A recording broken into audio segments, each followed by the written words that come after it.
हम लोग last class valuation of goodwill पढ़े थे। इस चैप्टर में अगर आपको वैल्यूएशन ऑफ गुडविल उतना नहीं भी आएगा तो शोके सम्स के थ्रू समझ में आ जाएगा, क्योंकि हम लोगों को एक्चुअली में कनेक्टिविटी चैप्टर में हम लोग मूव ऑन किए हैं। ये है valuation of goodwill and shares. तो आज हम लोग वैल्यूएशन ऑफ शेयर्स का फॉर्मूला पढ़ेंगे। एग्जाम में 3 टाइप का सम पूछा जाता है।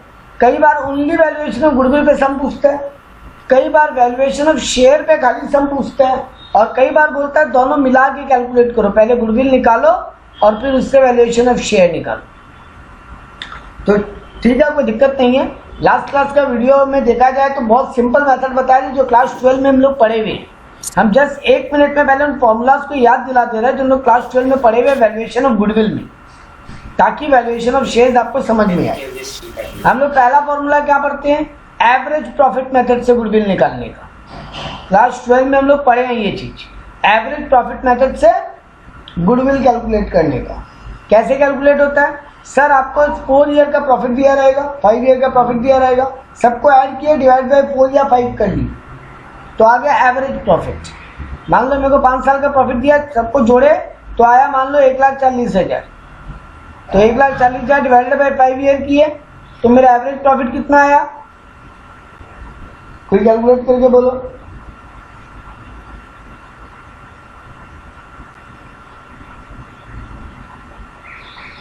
$1,40,000 डिवाइडेड बाई 5, 28,000 मेरा प्रॉफिट आया। 1 मिनट हो गया। हाँ, तो 28,000 आया, 5 साल का प्रॉफिट, एवरेज प्रॉफिट। अब मान लो बोला number of year of purchase, ये क्वेश्चन में गिवन होगा। मान लो बोला 3 ईयर ऑफ परचेज मेथड पे गुडविल निकालो तो इंटू 3 कर लेना। तो पहले एवरेज प्रॉफिट निकाले into number of year of purchase किए, जो क्वेश्चन में ऑलवेज गिवन होगा। तो 28,000 इंटू 3 कर लोगे, 60,000 और 24,000, 84,000 आएगा। तो ये तुम्हारा आ गया एवरेज प्रॉफिट मेथड से गुडविल। क्लियर है ये? Yes sir. हाँ, अब अगर वही बोलता सुपर प्रॉफिट मेथड से गुडविल निकालो, सुपर प्रॉफिट मेथड में क्या होता है? सुपर प्रॉफिट मेथड का मीनिंग क्या होता है? सर सुपर प्रॉफिट मेथड का मीनिंग होता है कि हमको मेरे जितना ही कैपिटल मेरा राइवल भी लगाए, मेरा कॉम्पिटिटर मेरे जितना ही कैपिटल लगा के कितना प्रॉफिट कमा रहा है और हम कितना प्रॉफिट कमा रहे हैं। अगर हम उससे ज़्यादा कमा रहे हैं उसी प्रॉफिट को बोलते हैं सुपर प्रॉफिट। जैसे मेरे को बोला मेरा राइवल है, वो कैपिटल लगाया है 25 लाख, हम मेरे जितने हैं, हम भी 25 लाख लगा रखे हैं, मान लो वो भी 25 लाख लगा रखा है। उसका NRR गिवन होगा, नॉर्मल रेट ऑफ रिटर्न, मतलब वो कितना परसेंटेज पे कमाई कर रहा है। लेट से उसका परसेंटेज ऑफ प्रॉफिट है 20%। तो थर्ड स्टेप में निकलेगा नॉर्मल रिटर्न, यानी वो कितना कमा रहा है। तो वो मेरे जितना ही कैपिटल लगा के 20% प्रॉफिट कमा रहे हैं। 25 लाख का 20% कितना होगा? 5 लाख। तो वो 5 लाख प्रॉफिट कमा रहा है। मेरा एवरेज प्रॉफिट कितना निकल कर आया? मेरा एवरेज PL आया मान लो 7 लाख। मेरा एवरेज PL आया मान लो 7 लाख, जो अभी पीछे मेथड में सीखे थे मेरा एवरेज प्रॉफिट निकालना। तो सर आप एक्स्ट्रा प्रॉफिट कितना कमा रहे हो? सुपर प्रॉफिट जो 5वां स्टेप में निकलेगा। सर आप सुपर प्रॉफिट कमा रहे हो 2 लाख का, तो अब आपका गुडविल निकाल लो। सर आप 2 लाख कमाते हो, number year of purchase question में गिवन होगा। मान लो number of year of purchase यहाँ पे 4 बोला है तो इंटू 4 कर लो, नंबर ऑफ परचेज 2 बोला है तो इंटू 2 कर लो, नंबर ऑफ परचेज 3 बोला है तो इंटू 3 कर लो, तो आपका गुडविल आ जाएगा। तो सर इसमें जानने लायक एक्स्ट्रा बात क्या था? Capital employed. कैपिटल एम्प्लॉयड कैसे निकलता है? Sir fixed asset plus current asset minus current liability,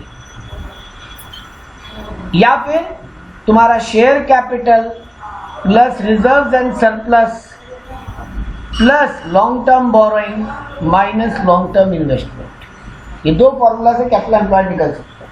fixed asset plus current asset minus current liability, इसको एसेट अप्रोच बोलते हैं, और share capital plus reserves and surplus plus long term borrowings minus long term investment, इसको liability approach बोलते हैं।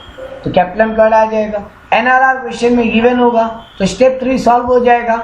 Step 1 into step 2, NRR into capital employed. तो वो लोग 5 लाख कमा रहा है। मेरा एवरेज प्रॉफिट अभी पिछला मेथड में सिखाए थे, मेरा PL आ गया 7 लाख, तो मेरा एक्स्ट्रा प्रॉफिट आ गया 2 लाख का, तो मेरा गुडविल आ जाएगा।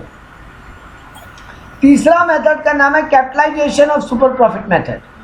Capitalisation of super profit method. वो कैसे निकलेगा? स्टेप 5 तक सब कुछ सेम है, स्टेप 5 तक सब कुछ सेम है। कैपिटल एम्प्लॉयड, एनआरआर, तो उसका नॉर्मल प्रॉफिट कितना, मेरा एवरेज प्रॉफिट कितना, सुपर प्रॉफिट कितना। 5वां स्टेप तक कोई डिफरेंस नहीं है। छठा स्टेप में खाली एक काम बदल दो तो नॉर्मल सुपर प्रॉफिट मेथड की जगह capitalization of super profit method से आंसर आ जाएगा। सर क्या बदले? Super profit divided by NRR into 100 कर लो। छठा स्टेप में क्या कर रहे थे?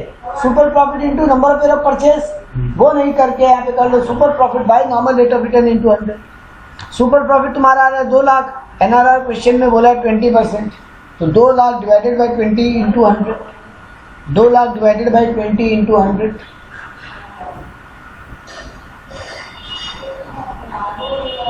10 लाख। तुम्हारा 10 लाख का सुपर प्रॉफिट हो रहा है, गुडविल हो रहा है।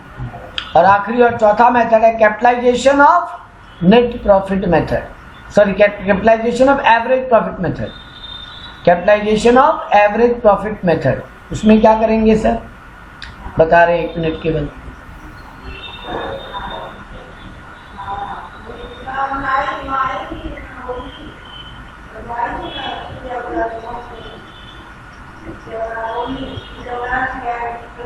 इसमें हमको क्या करना है? कैपिटलाइजेशन ऑफ एवरेज प्रॉफिट में गुडविल का फॉर्मूला होता है value of the firm, firm का औकात, value of the firm minus capital employed. तो यहाँ पे वैल्यू ऑफ द फर्म निकालना सीखना है। सिंपल है, average profit divided by NRR into 100। मेरा एवरेज प्रॉफिट अभी पिछले क्वेश्चन में 7 लाख था ना, तो 7 लाख डिवाइडेड बाय एनआरआर 20% था, तो 7 लाख डिवाइडेड बाय 20% इंटू 100 करो, कितना आएगा?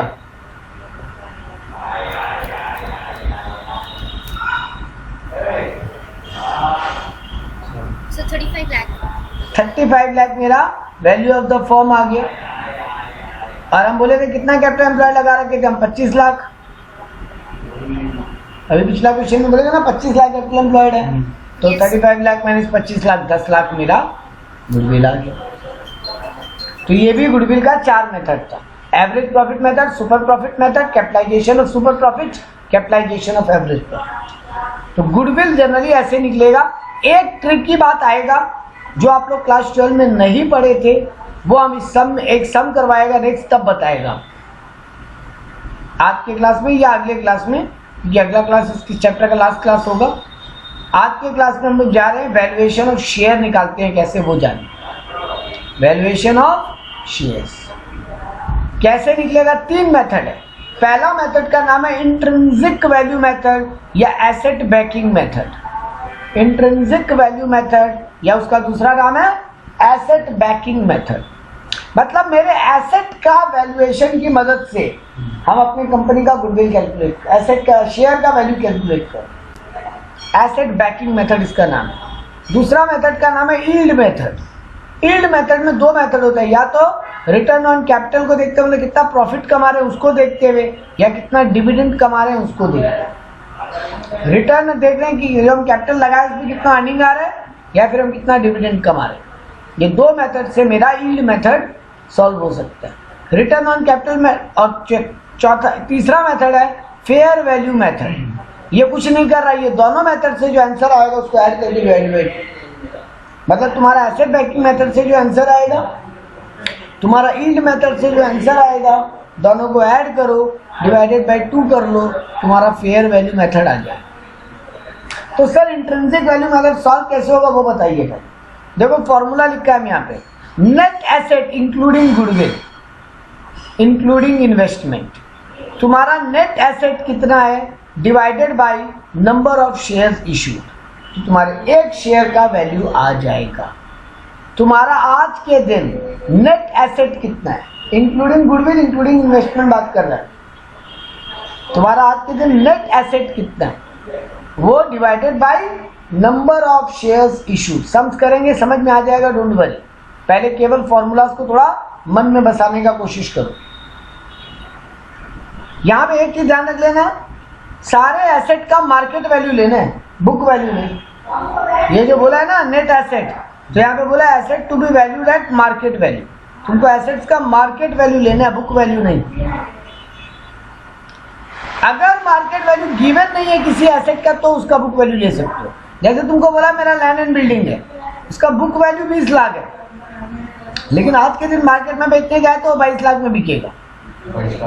मेरे को बोल रहा है मेरा फर्नीचर है जिसका बुक वैल्यू 5 लाख है, लेकिन उसको आज के दिन मार्केट में बेचने गए तो वो 4.5 लाख में बिकेगा। मेरे को बोल रहा है मेरे पास एक मशीन है, उसका वैल्यू 2 लाख है, मार्केट में बेचने जाए तो 1,80,000 में बिकेगा। मेरे को बोल रहा है मेरा डेटर है जिसका बुक्स के हिसाब से वैल्यू हम उससे 70,000 रुपया पाते हैं, लेकिन वो हमको 50,000 से ऊपर दे नहीं पाएगा, मतलब उससे रियलाइज अल्टीमेटली 50,000 ही हो पाएगा, बाकी 20,000 रियलाइज नहीं हो पाएगा। वैसे ही मेरे को बोला मेरा क्रेडिटर है मान लो 2 लाख का, और हमको उसको 2 लाख ही देना पड़ेगा। मेरा एक बिल्स रिसीवेबल है मान लो जिसका हमको बुक वैल्यू बता रहा है 50,000, मार्केट वैल्यू पता नहीं है, ठीक है कोई बात नहीं सर, मार्केट वैल्यू नहीं पता। क्रेडिटर 2 लाख है, बोल रहा है 1,80,000 में मान जाएगा, मतलब वो 20,000 का डिस्काउंट हमको दे देगा। और मेरा एक लोन है शॉर्ट टर्म लोन जो कि मेरा 20,000 का है, जिसका हमको मार्केट वैल्यू नहीं पता। सर लोन का ना कोई मार्केट वैल्यू हो भी नहीं सकता, लोन जितना भी उतना ही चुकाना होता है, उसका कम बेसी कैसे हो जो भी है। कैसे निकालेंगे नेट एसेट? सर सारे फिक्स एसेट का मार्केट वैल्यू ले लीजिए, उसमें से हमको निकालना क्या है बेटा, नेट एसेट ना, नेट एसेट, नेट है, नेट खाली एसेट वर्ड नहीं बोला, नेट एसेट बोला। कैसे निकल सकता है नेट एसेट? सर आपका सारे एसेट्स का बुक मार्केट वैल्यू ले लीजिए और उसमें से करंट लायबिलिटीज को माइनस कर दीजिए। सारे एसेट का मार्केट वैल्यू ले लीजिए, उसमें से करंट लायबिलिटी माइनस कर दीजिए। तो सारे एसेट का मार्केट वैल्यू कितना हो रहा है? 22 लाख प्लस 4.5 लाख 26,50,000 प्लस ये डेटर का 50,000 तो 27 लाख प्लस मशीनरी का 1,80,000 28,80,000 बिल्स रिसीवेबल का 50,000 29,30,000 क्योंकि इसका मार्केट वैल्यू नहीं पता तो बुक वैल्यू दे दी। 29,30,000 मेरे एसेट साइड का वैल्यू आ रहा है। इधर में मेरे को बोल रहा है क्रेडिटर 1,80 में मान जाएगा और लोन 20,000 है, तो 2 लाख माइनस कर दो। 29,30,000 माइनस 2 लाख 27,30,000 तुम्हारा नेट एसेट आ रहा है। समझ में आया मेरा बात? Yes sir. बाकी लोग?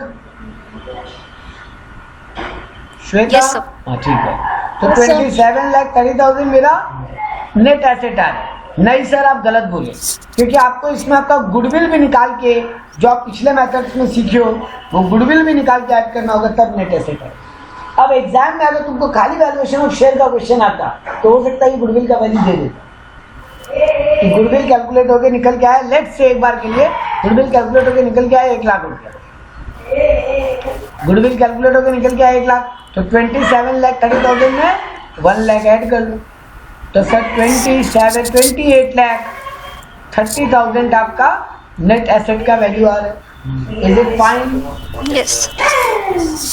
यही आपको गुडविल निकाल नहीं देता, यही आपको गुडविल नहीं देता तो आपको निकालना पड़ता। बात क्लियर? तो नेट एसेट आ गया। अब बोला डिवाइड कर लो उसको नंबर ऑफ शेयर इशूड। तुम्हारा टोटल 2 लाख शेयर मार्केट में बेचा हुआ है, तुम्हारा टोटल 2 लाख शेयर मार्केट में बेचा हुआ है, तो 28,30,000 डिवाइडेड बाई 2 लाख कर लो, एक शेयर का वैल्यू आ गया। 28,30,000 डिवाइडेड बाई 2 लाख कर लो, एक शेयर का वैल्यू आ गया। कितना निकलेगा? 28,30,000 डिवाइडेड बाई 2 लाख 14 रुपया 15 पैसा। मेरे एक शेयर का वैल्यू आज के दिन 14 रुपया 15 पैसा। सर ये कैलकुलेट करना क्यों पड़ा? तो बेटा जब मान लो ये बिजनेस हम किसी को सेल आउट कर रहे हैं तो आज के दिन मेरा मार्केट वैल्यू के हिसाब से, क्योंकि देखो एसेट का मार्केट वैल्यू दिया है, तो मार्केट वैल्यूएशन के हिसाब से मेरे एक शेयर का दाम 14 रुपया 15 पैसा पड़ रहा है। अब अगर हम 2 लाख में 2 लाख शेयर है मेरी कंपनी का, तो हम उसको अपनी कंपनी का कितना शेयर बेच रहे हैं वो डिसाइड कर सकते हैं। मान लो 50,000 शेयर हम खुद रख रहे हैं, 1.5 लाख बेचना चाहते हैं, तो 1.5 लाख 14 रुपया 15 पैसा कर लेंगे, और उससे उतना रुपया ले लेंगे अपने बिजनेस का एक पार्ट सेल करने का। तो इसीलिए वैल्यूएशन ऑफ शेयर जानना जरूरी है। क्लियर है? Yes sir. तो देखो हम यहाँ पे सारा Yes. फॉर्मूला का ब्रेकअप लिखा। हम सबसे पहले क्या लिखा? पहले फॉर्मूला लिखा। सर आप फॉर्मूला क्या लिखे? Net asset including goodwill including investment divided by number of shares issued. तो सर यहाँ पे फिर हम उसके बाद में क्या नोट्स लिखा है?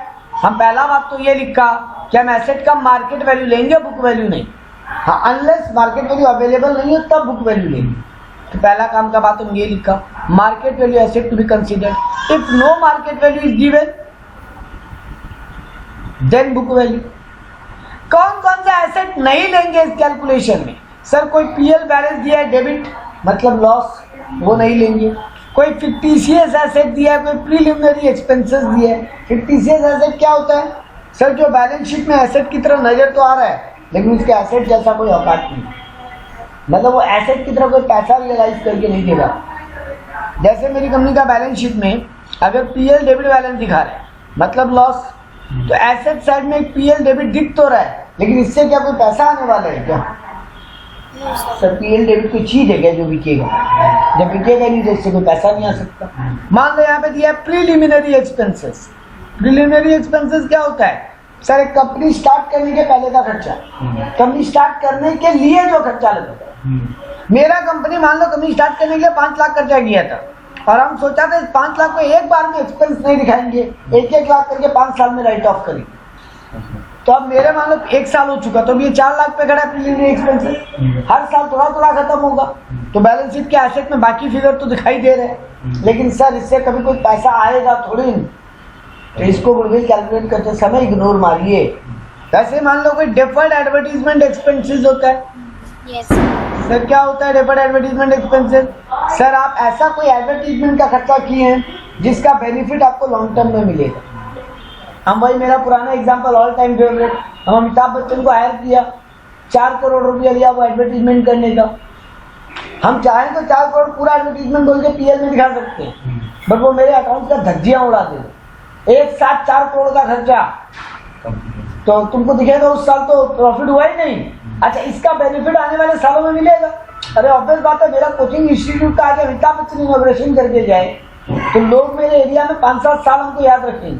अरे वही कोचिंग सेंटर, भले मेरा नाम भूल गए कौन नीरज सर, लेकिन ये याद रखेंगे अरे वही कोचिंग ना इसका अमिताभ बच्चन ऐड किया था। तो ब्रांड वैल्यू बनेगा। तो हमको पता है ये 4 करोड़ का फायदा मान लो हमको 4-5 साल तक मिलेगा। मान लो हम 5 साल में उसको एडजस्ट करना चाहते हैं तो हमको हर साल थोड़ा थोड़ा पीएल में दिखाना चाहिए। तो बाकी बैलेंस शीट में कहाँ खड़ा रखें? सर बैलेंस शीट में एसेट में रखिए, धीरे धीरे उसको पीएल में बेचते रहिएगा।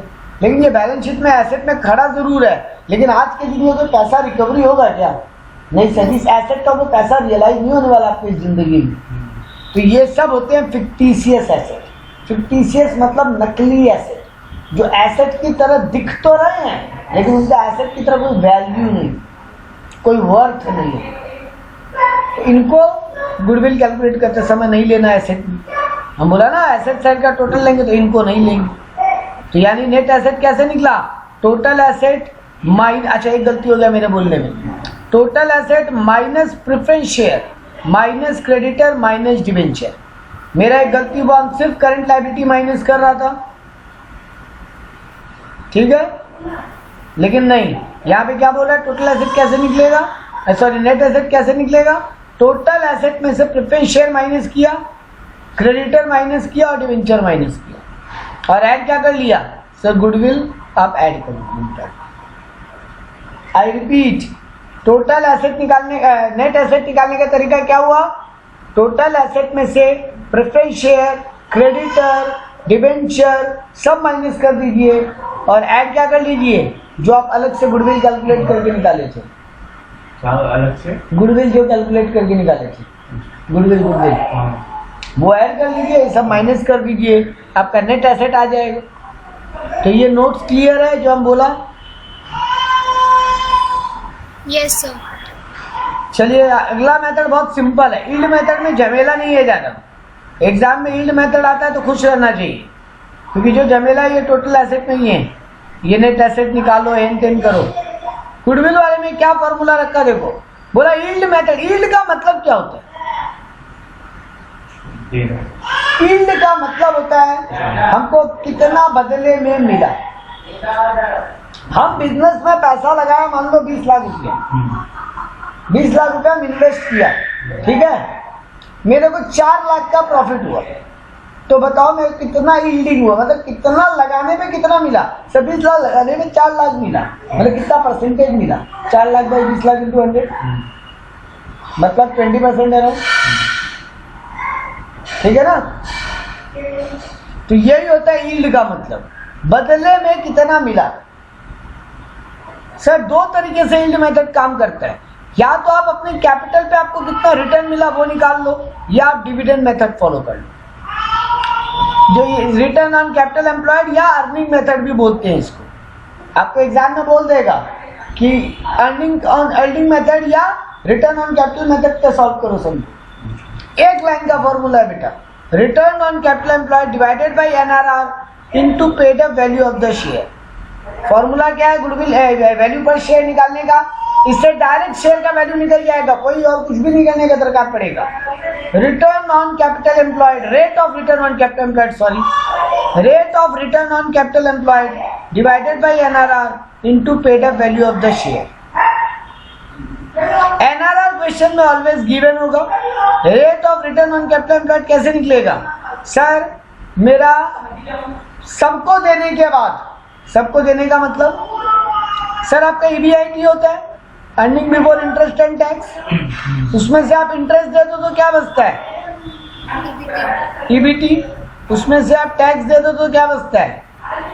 पैट।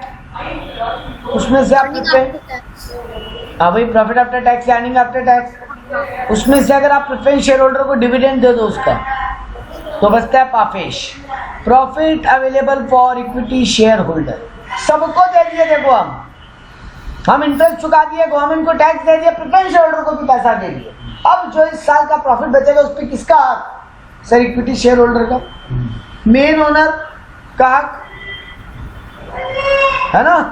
Yes sir. तो सर यही होता है आपका रिटर्न ऑन कैपिटल एम्प्लॉयड। अब रेट निकालना है सर, सिंपल है, आप कितना प्रॉफिट कमाए तो आपका पाफेश कितना आया, डिवाइडेड बाई आप कर लीजिए कितना कैपिटल एम्प्लॉयड है आपको, इंटू 100 कर लीजिए, आपका आ जाएगा रेट ऑफ कैपिटल एम्प्लॉयड। मान लो मेरा ये पाफेश आ रहा है 3 लाख रुपया और मेरा कैपिटल एम्प्लॉयड आ रहा है 25 लाख रुपया, तो 3 लाख बाई 25 लाख इंटू 100 करिए, आपका रिटर्न ऑन कैपिटल एम्प्लॉयड आ जाएगा 3 बाई 25 इंटू 100, हाँ इंटू 12%। तो सर आपका 12% आप कमा रहे हो अपने कैपिटल के ऊपर, 12% आप कमा रहे हो अपने कैपिटल के ऊपर। इसी को बोलते हैं rate of return on capital employed. हम बिजनेस में 25 लाख, मेरे बिजनेस में 25 लाख रुपया लगा हुआ है, डिवाइडेड बाई सॉरी, और प्रॉफिट कितना कमाए हैं 3 लाख, तो 3 lakh divided by 25 lakh into 100 कर लीजिए, आपका रिटर्न ऑन कैपिटल एम्प्लॉयड आ जाएगा। सर NRR क्वेश्चन में गिवन होगा, बिल्कुल गिवन होगा, into paid up value of the share. एक शेयर का पेड अप वैल्यू कितना है देख लो, 8 रुपया 10 रुपया जो भी, उससे मल्टीप्लाई कर लो, ये भी गिवन रहेगा। मतलब सर क्वेश्चन में NRR और पेड अप वैल्यू गिवन होगा, हाँ आपको निकालना क्या रहेगा, खाली rate of return on capital employed वो बता रहे, तो आपका एक शेयर का दाम आ जाएगा। तो यहाँ पे rate of return capital employed कितना आया 12%। मान लो मेरे को NRR गिवन है 10%, मान लो NRR गिवन है 10% और मेरे एक शेयर का पेड अप वैल्यू है 20 रुपया, एक शेयर का पेड अप वैल्यू है 20 रुपया, तो 12 बाई 10 इंटू 20, मेरा रिटर्न ऑन कैपिटल एम्प्लॉयड आया 12%, NRR क्वेश्चन में गिवन है 10% और मेरे एक शेयर का पेड अप वैल्यू है 20 रुपया, तो 12 बाई 10 इंटू 20 कितना आएगा, 12 बाई 10 इंटू 20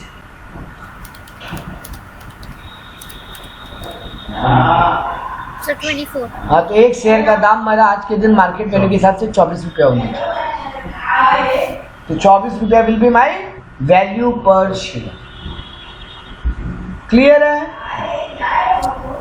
सम्स करेंगे, डोंट वरी, सम्स करेंगे, डोंट वरी, पर पहले मेथड को मन में अगर नहीं बिठाओगे ना तो सब में कंफ्यूज रहोगे करने क्या मांग रहे हैं। सर डिविडेंड मेथड में क्या होगा, बहुत easy, expected rate of dividend divided by normal rate of dividend into paid up value of the share. Sir ये क्वेश्चन में गिवन होगा?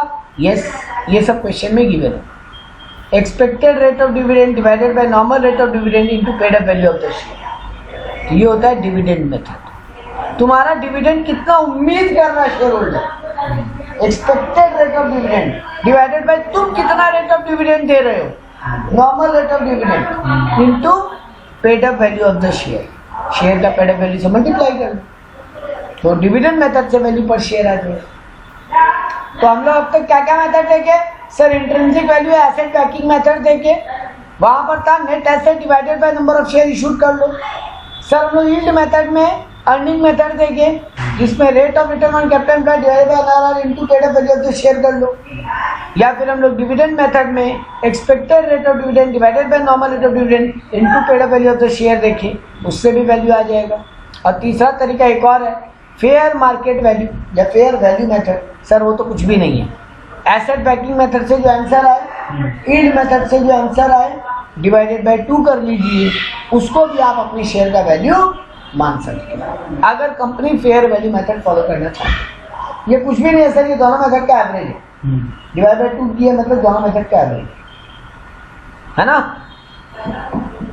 Yes sir. चलिए सर इस पे एक सम देखते हैं तो ज्यादा बेटर पिक्चर क्लियर होगा।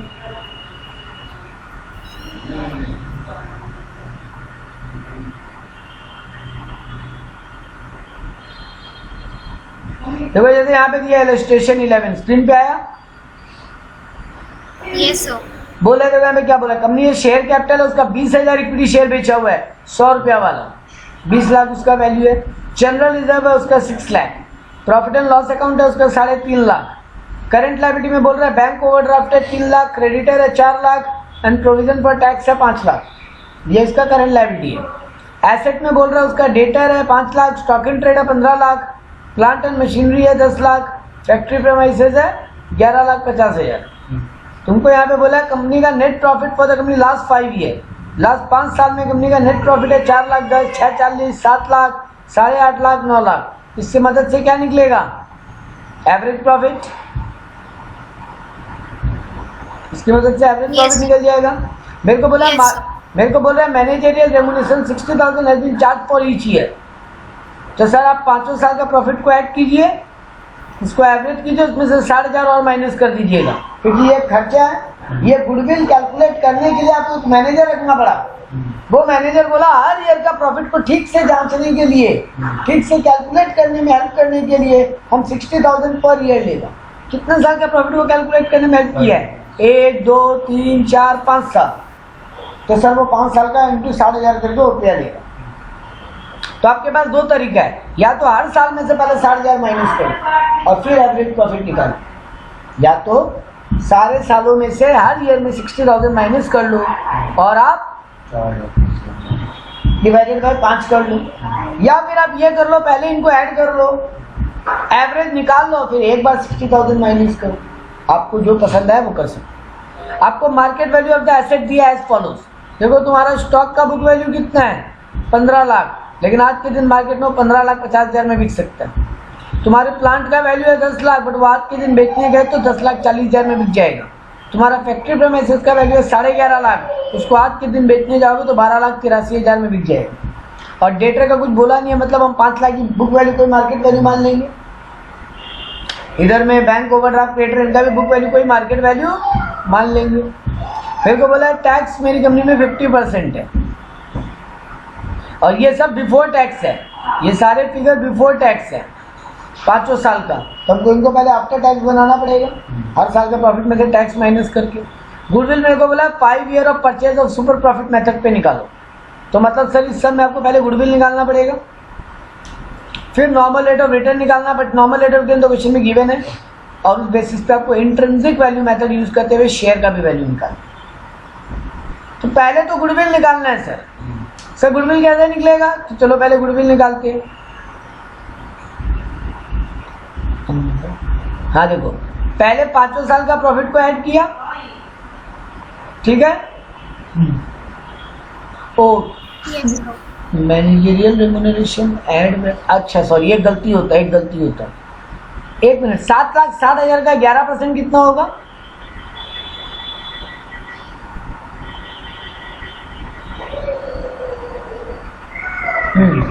ठीक है, एक गलती हुआ मेरा बोलने में। कंपनी में ना एक रूल होता है, ये आप लोगों को पार्टनरशिप पे कभी नहीं पड़े। कंपनी में एक रूल होता है, मैनेजर लोगों को या डायरेक्टर लोगों को मन चाहे रेम्यूनरेशन नहीं दे सकते। आपका मर्जी आए, इस साल 4 लाख प्रॉफिट हुआ है, इसमें से 3 लाख हम रेम्यूनरेशन देते डायरेक्टर्स को, नहीं कर सकते। पब्लिक लिमिटेड कंपनी में मैनेजर लोगों को मैक्सिमम कितना रेम्यूनरेशन दे सकते हैं? 11% of the net profit, 11% of the net profit. ठीक है? Yes, sir. तो सर हमको पहले ना ये जो 60,000 आप मंथ से रेम्यूनरेशन दे दिए वो ऐड बैक कीजिए। तो पहले 5 साल के प्रॉफिट को ऐड किया, कितना आया? 410 plus 640 plus 7 lakh plus 8.5 lakh plus 9 lakh. Add मत करो, डिवाइडेड बाई 5 करोगे तो एवरेज प्रॉफिट कितना आ गया? 7 लाख। अब उसमें ये 60,000 आप वापस ऐड बैक कर लीजिए सर, क्योंकि आप अपने मन से क्या दे दिया रेम्यूनरेशन, वो अलाउड नहीं है। आपको क्या करना होगा? 11% of the remuneration as per company act देना पड़ेगा। तो आप पहले ऐड करके निकालिए, 7,60,000 मेरा आ गया प्रॉफिट बिफोर रेम्यूनरेशन। अब हम उसका 11% निकाला जो क्या है 83,600। तो माइनस करो, अब कितना आएगा प्रॉफिट बिफोर टैक्स? 7,60,000 में 83,600 गया, 6,764,400। ये मेरा आ गया प्रॉफिट बिफोर टैक्स। अब इसमें टैक्स माइनस कर दिए तो आ गया प्रॉफिट आफ्टर टैक्स। ठीक है? Yes, sir. Profit after tax आ गया मेरा। So ये टैक्स का परसेंटेज दिया हुआ था? हाँ, टैक्स का परसेंटेज बोला हुआ था 50% है। ये देखो तो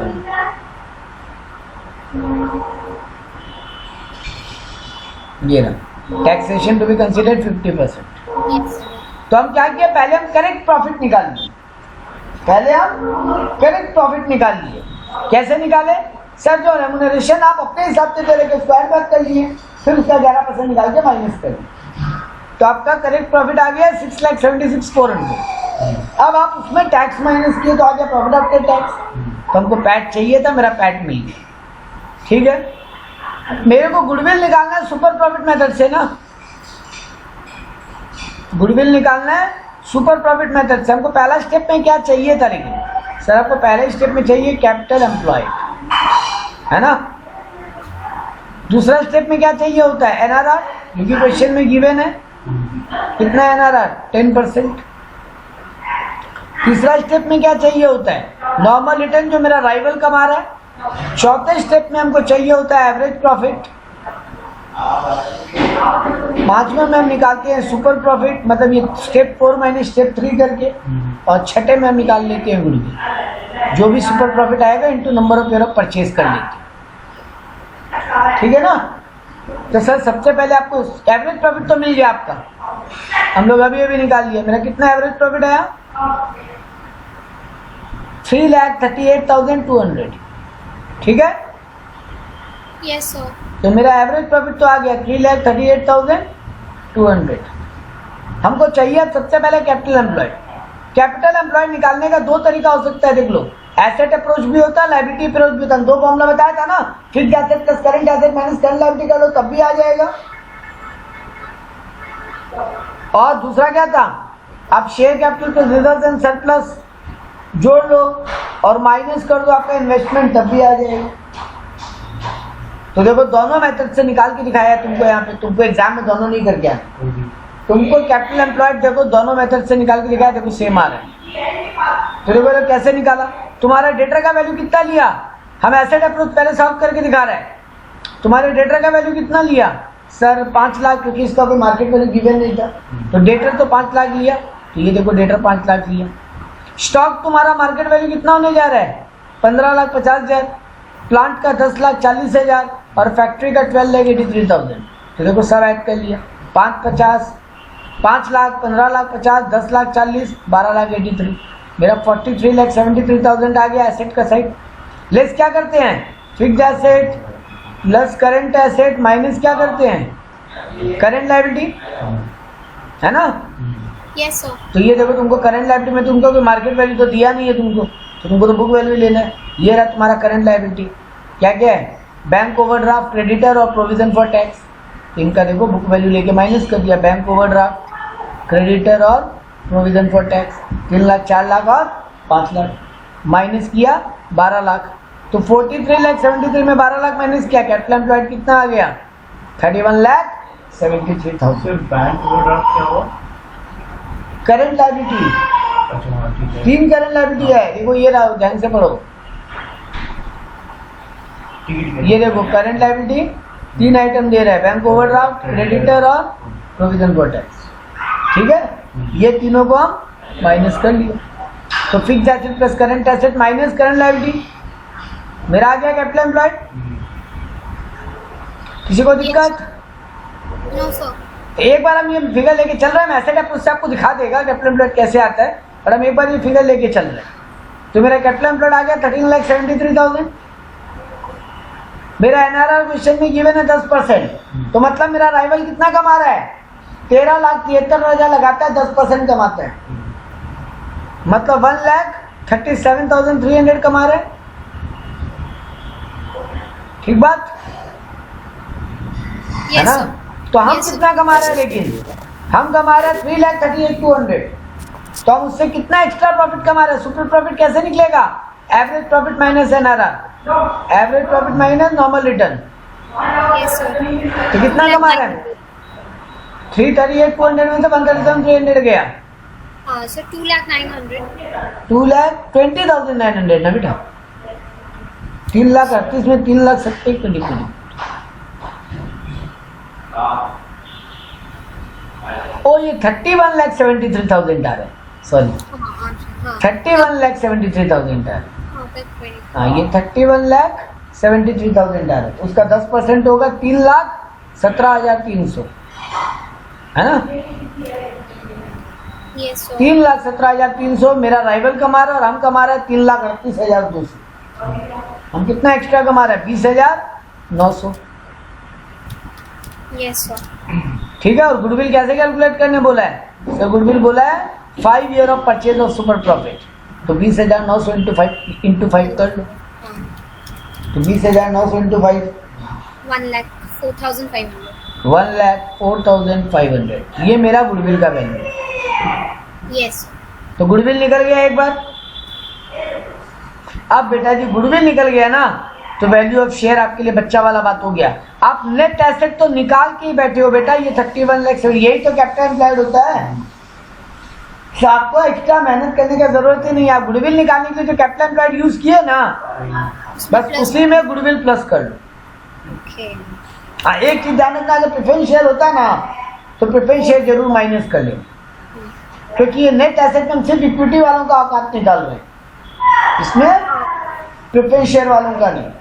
तो अगर यहाँ प्रेफरेंस शेयर होता तो माइनस कर लो। Yes, ठीक sir. है। तो ये नेट एसेट मेरा निकला पड़ा है, हम उसमें से गुडविल ऐड कर लिया।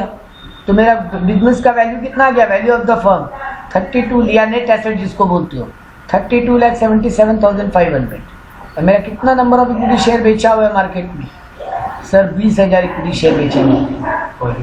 तो एक शेयर का वैल्यू निकाल लो सर। 32,77,000 डिवाइड बाय 20,000 करोगे 1,63,875 आपके एक शेयर का वैल्यू आए। क्लियर है ये?